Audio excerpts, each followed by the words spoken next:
I'm headed to Yosemite Valley. On this trip, I'm very much the weekend warrior. I'm headed out on a Friday and need to be back at work on Monday afternoon. I'm well aware of the fact that a weekend is not the ideal time to visit one of America's most crowded national parks. But at this point, I'll take whatever I can get. Work has been busy and I've done little photography for weeks.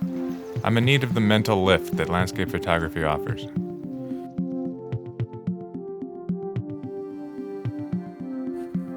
Spring is an interesting time of year because you never know what type of conditions to expect. Sure enough, some clouds building on the horizon clued me into the fact that I could expect some unsettled weather on this trip. 50 miles later, I'm driving through rain. This wet weather would be an ongoing theme for the next 36 hours.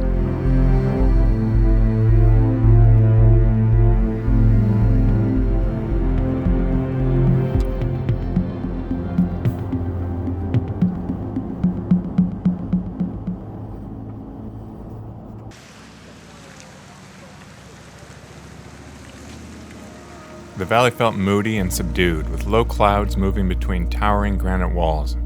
Thanks to a long winter of heavy snowfall, waterfalls were running at full strength. This combination of power and beauty defines Yosemite.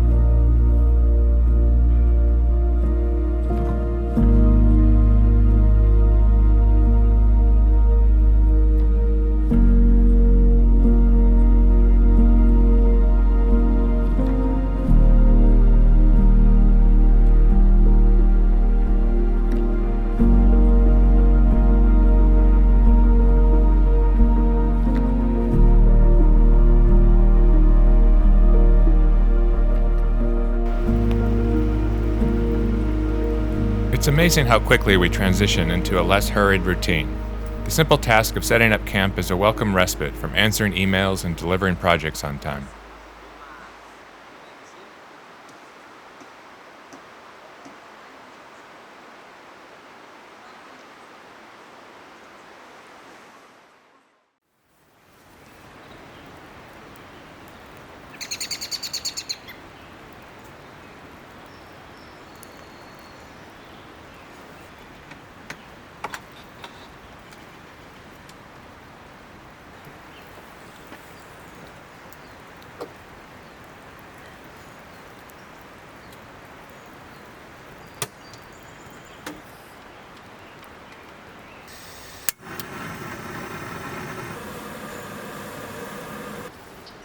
Okay, so the instant coffee wasn't the best thing I ever had, but it's going to take a lot more than that to ruin my good mood.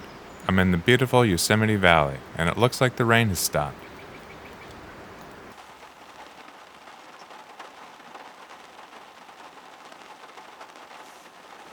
Okay, well, surely it will stop sometime soon?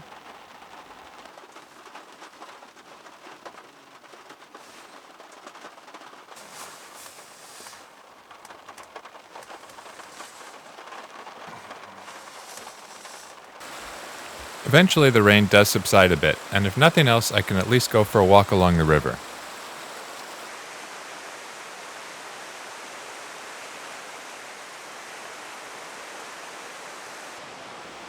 I stop at a few spots and try to capture some images that incorporate the flowering dogwood trees. The white flowers are compelling visual highlights, sprinkled throughout the valley this time of year. I thought the best approach might be to just accept the milky white sky and try isolating a selection of flowers against the neutral background.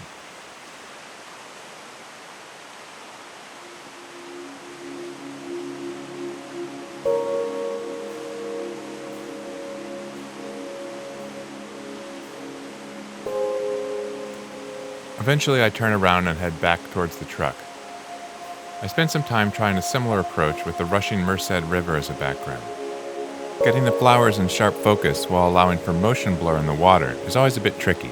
For me, it requires more attempts than I care to admit. The images are fine, but I feel like I'm forcing it.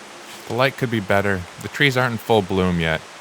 These are probably just excuses, but whatever the case, I'm feeling left a little frustrated. I dry off my camera gear and return to camp.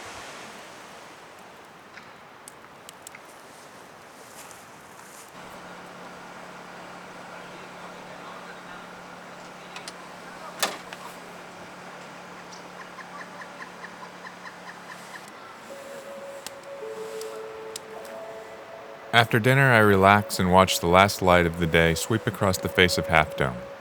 I'm eager for better conditions tomorrow. Sure enough, the next day dawns bright and clear. I'm up early for morning light and the chance to appreciate the valley in solitude.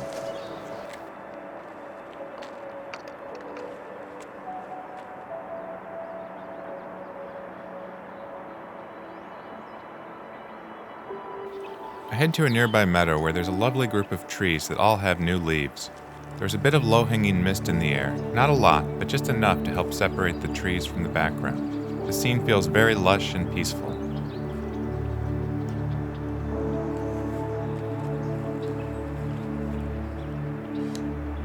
I don't want to pretend to be a psychiatrist or, God forbid, a life coach, but for me, the process of focusing intensely on the surrounding environment, if even for just a few hours at a time, has a positive impact. I feel recharged. Thanks to the soggy ground I'm walking through, I also feel cold, wet feet.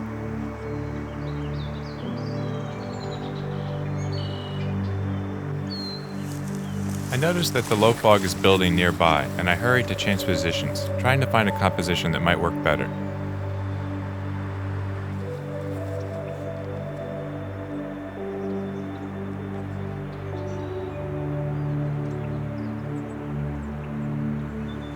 The layer of fog intensifies, and I feel like I'm caught a little bit flat-footed, not entirely sure how best to react to the quickly changing conditions. This is what makes landscape photography interesting. You can plan as much as you want, but ultimately it's about reacting to what's going on in front of you at that very moment.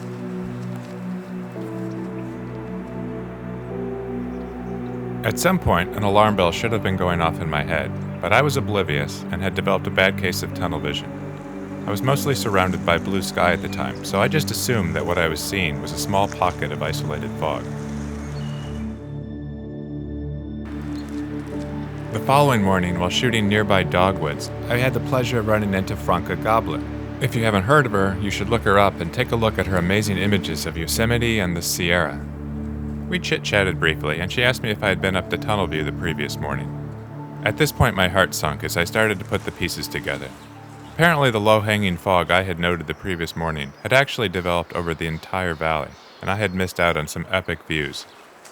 This is the not-so-fun part of landscape photography. You can't be in two places at once.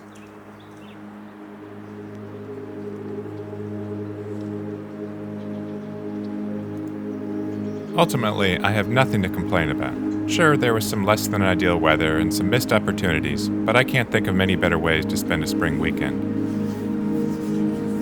Here are some of the images I was happy with.